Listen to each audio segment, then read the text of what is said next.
గాంధీ భవన్ ఎదుట భూభారతి ఎఫ్టీఎస్ ఉద్యోగులు ఆందోళనకు దిగారు. రెవెన్యూ శాఖలో విధులు నిర్వహిస్తున్న ఎఫ్టీఎస్ ఉద్యోగులు ఉద్యోగ భద్రత కల్పించాలని డిమాండ్ చేస్తూ గాంధీ భవన్ మెట్ల వద్ద బైఠాయించి నిరసన వ్యక్తం చేశారు. 636 మంది ఎఫ్టీఎస్ ఉద్యోగులను యథావిధిగా రెన్యువల్ చేయాలని కోరారు. అలాగే 290 మంది ఉద్యోగులను తొలగించే నిర్ణయాన్ని ప్రభుత్వం వెనక్కి తీసుకోవాల్సిందిగా విజ్ఞప్తి చేశారు.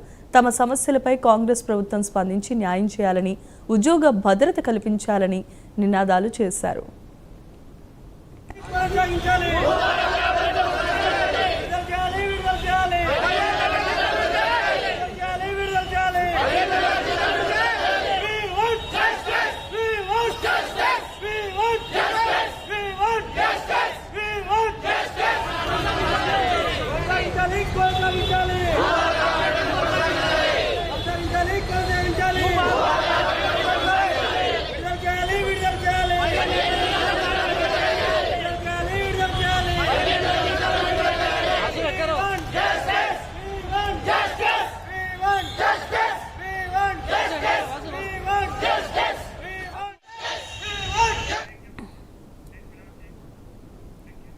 ఈవినింగ్ న్యూస్ లో షార్ట్ బ్రేక్ తీసుకుందాం. Stay with us.